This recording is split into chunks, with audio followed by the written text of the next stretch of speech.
दोस्तों, प्रधानमंत्री नरेंद्र मोदी की रैलियां क्या इतनी बोरिंग होती हैं, इतनी पकाऊ होती हैं, इतनी थकेली होती हैं कि प्रधानमंत्री की रैली में खुद उनके मंत्री मंच पर सो जाते हैं और एक मंत्री फोन पर बिजी रहते हैं। वैसे ये बड़ा रूड है दोस्तों, कोई बात कर रहा हो, बोल रहा हो, वो भी इतनी भरी पब्लिक के आगे, और मंच से मोदी जी के मंत्री सो जाएं और दूसरे मंत्री फोन पर लगे हों। मतलब मुझे तो लगता है कि इससे बुरा किसी के साथ आप कुछ कर नहीं सकते।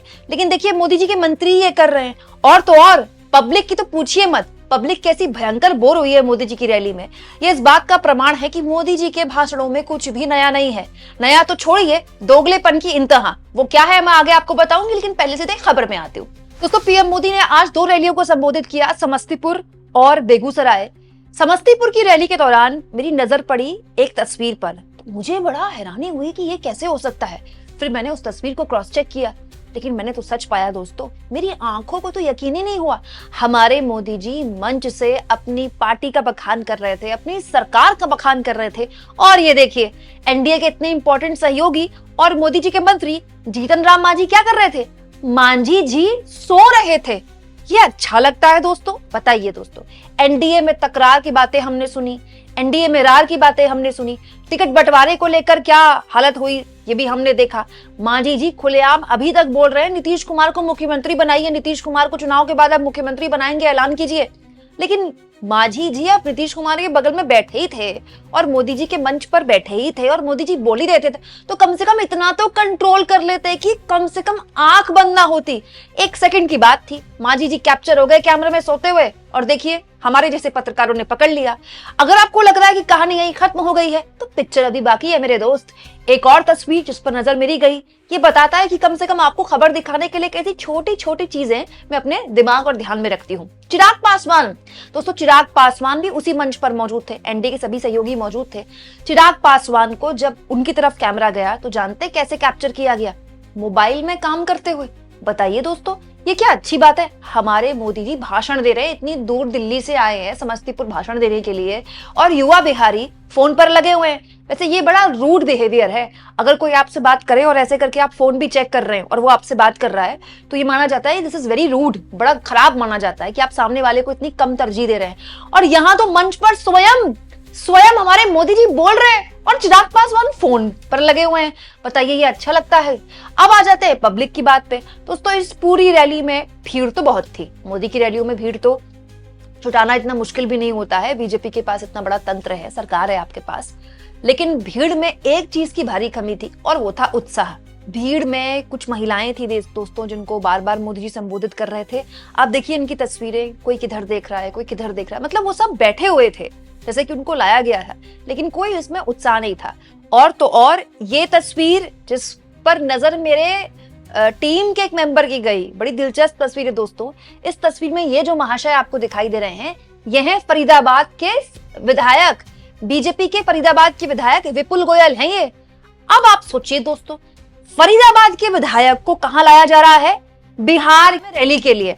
अब विधायक जी आएंगे तो अपने समर्थकों के साथ आएंगे। विधायक जी कोई अकेले तो आएंगे नहीं। अब विधायक जी आएंगे तो कम से कम नहीं तो 50 से 100 समर्थक तो साथ में लाएंगे ही। तो बड़ा सवाल ये है कि फरीदाबाद के विधायक पहली बात तो यहाँ कर क्या रहे हैं? चलिए, हो सकता है उनको चुनाव की तैयारियों में लगाया गया हो। बीजेपी, इस बात के लिए उसकी तारीफ करनी पड़ेगी कि बीजेपी अलग अलग राज्यों के नेताओं को ड्यूटी लगाती है। लेकिन जब विधायक आए, जैसा कि मैंने आपको कहा, तो अपने समर्थकों के साथ आए होंगे ना।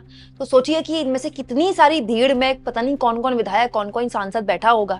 वैसे ये तो अच्छी बात है, बाकी पार्टियों का इसका अनुसरण भी करना चाहिए कि कैसे चुनावी मैनेजमेंट होता है। इस बीच दोस्तों, प्रधानमंत्री नरेंद्र मोदी ने पिछड़ों की राजनीति और सामाजिक न्याय की राजनीति पर बात की, जो कि मुझे बड़ी अच्छी लगी। बिहार में जाति व्यवस्था ऐसी है, बिहार ही नहीं पूरे देश में, खासतौर पर बिहार में तो पूरा जाति पर वोट पड़ता है। तो बार बार जो तेजस्वी यादव और राहुल गांधी आरोप लगाते हैं, वो ये कहते हैं कि भाई ये जो सरकार है संविधान विरोधी है और हम पिछड़ों की सरकार बनाएंगे। हम पिछड़ों को, दलितों को, उन समाज के लोगों को जो कि पिछड़ी जाति से आते हैं, जिनको मौके नहीं मिले, आरक्षण का लाभ उन तक नहीं पहुंचा, हम उनको मौके देंगे। तो उसी पर प्रधानमंत्री आज बात कर रहे थे। अब दोस्तों, मोदी जी बात तो बहुत अच्छी कर रहे हैं कि सामाजिक न्याय के लिए उनकी पार्टी ने क्या क्या योगदान दिया, लेकिन सबसे इंपॉर्टेंट तरीका सामाजिक न्याय में जो है दोस्तों, वो ये है कि वो जो उस समाज के लोग हैं ना, उनको आप सिस्टम में लाइए। आरक्षण की व्यवस्था भी इसीलिए की गई ना कि वो समाज जो बिल्कुल मतलब समाज के अंतिम पंक्ति में है, उनको आरक्षण का लाभ दिया जाए। आरक्षण गरीबी उन्मूलन कार्यक्रम नहीं है। जब वो सिस्टम में आएंगे, पिछड़ी जाति के लोग आईएएस बनेंगे, पीसीएस बनेंगे, आईपीएस बनेंगे, दूसरे बड़े अधिकारियों में उनकी गिनती होगी, तो समाज में बदलाव आएगा, समाज की सोच में बदलाव आएगा और उनको मौके मिलेंगे।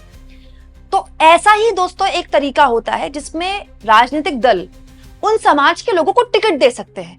मोदी जी ये तो बता रहे हैं उनकी सरकार ने क्या क्या किया पिछड़ी जातियों के लिए, सामाजिक न्याय के लिए, लेकिन मोदी जी की ये बात खुद उनको आईना दिखाती है तब जब हमारे सामने ये आंकड़ा आता है।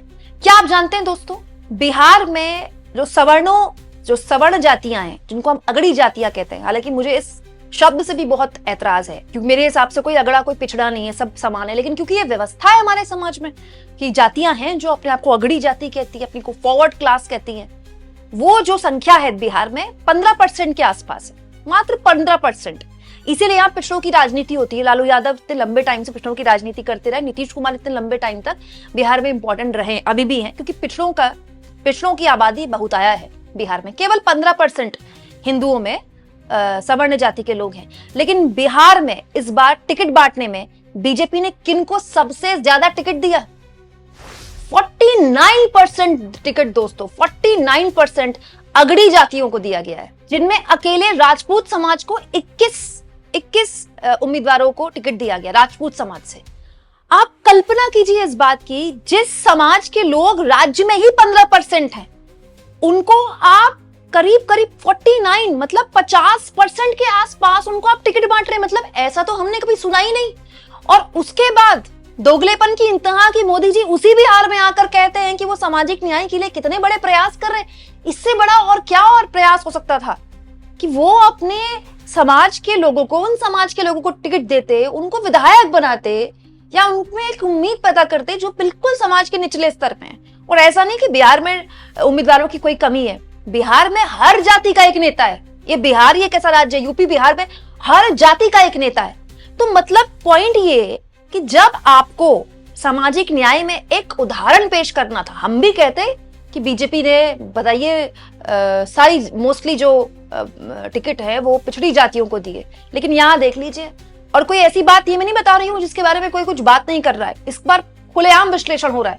और बिहार इतना ज्यादा राजनीतिक तौर पर और जाति के लिहाज से इतना जागरूक राज्य है कि बिहार के लोगों में भी इस बात को लेकर चर्चा है, बिल्कुल चर्चा है कि ऐसा कैसे हो गया कि जिस राज्य में सवर्णों की आबादी, सवर्ण वोटर की आबादी 15% है, 15% थोड़ी सी ज्यादा है, 15% के आसपास ही है, वहां आप 49 जो सीटें दे रहे हैं, 49 जो उम्मीदवार उतार रहे हैं वो सवर्णों को उतार रहे हैं। और उसके बाद आप उन सवर्ण उम्मीदवार जो अगड़ी जातियों के उम्मीदवार है वो उन इलाकों में जाते हैं जहां पिछड़ी जाति के लोग रहते हैं, ये कहते हुए कि हमको वोट कीजिए, हम आपके समाज का भला करेंगे। दोस्तों बहुत से लोग मेरी सोच पर भी सवाल उठा सकते हैं कि ये मेरी सोच भी तो गलत है ना, कि भाई पिछड़ी जाति के लिए पिछड़ी जाति का ही नेता काम करेगा, अगड़ी जाति का नेता भी तो काम कर सकता है। बिल्कुल कर सकता है, मैं बिल्कुल इस पर 100% सहमत हूं। लेकिन ये जो टोकन पॉलिटिक्स है ये तो खुद मोदी जी करते हैं ना। देश के कोने कोने में घूम घूम कर मोदी ने अपने नाम पर वोट मांगा ना। मैं पिछड़ी जाति से आता हूं, आज भी इस रैली में भी मोदी जी अपने गरीब होने को लेकर बताते हैं कि कैसे वो गरीब समाज से आते हैं, गरीब परिवार से आते हैं, जबकि मोदी को दोस्तों सार्वजनिक जीवन में 22 साल से ऊपर का वक्त हो गया, 3 बार के सीएम बने। अब किसी राज्य में सीएम से ऊपर तो कोई कुर्सी नहीं होती, देश के 11 साल से पीएम है, हमारे देश में पीएम से ऊपर तो कोई कुर्सी नहीं होती। जो शख्स खुद 22 साल से के आसपास सत्ता के शीर्ष पर हो, वो अपने आप को आज भी गरीब का बेटा बताता है और उसके नाम पर वोट मांगता है, वो आज भी अपने आप को पिछड़ा बताते हैं। और तो और जब कैबिनेट का विस्तार होता है, नई कैबिनेट का गठन होता है, उसमें भी बताया जाता है इतने ओबीसीज को नेता बनाया गया, इतने ओबीसीज को मंत्री बनाया गया। तो टोकन पॉलिटिक्स तो खुद मोदी करते हैं ना, भर भर कर करते हैं। तो फिर इसी हिसाब से ये टोकन पॉलिटिक्स उम्मीदवारों को टिकट देने में कहां चली जाती है। यहां तो आप अपने समाज को खुलेआम संदेश दे रहे हैं कि भाई बीजेपी ब्राह्मण बनियों की पार्टी ही है। दोस्तों शायद इसीलिए यही वजह है कि मोदी जी की ये दोगलापन और हिपोक्रेसी जो पब्लिक है उसको समझ में आ गई है। इसीलिए पब्लिक भी उनकी रैलियों में एकदम उत्साह ठंडा रहता है उनका, और खुद उनके मंत्री या तो मोबाइल में काम करते रहते हैं जब वो बोलते हैं, या फिर सो ही जाते हैं। शुक्र मनाइए मांझी जी ने खराटे नहीं लिए, वैसे लिए भी होंगे तो अगल बगल वाले ही बता सकते हैं, हम बैठकर यहाँ कैसे बता सकते हैं।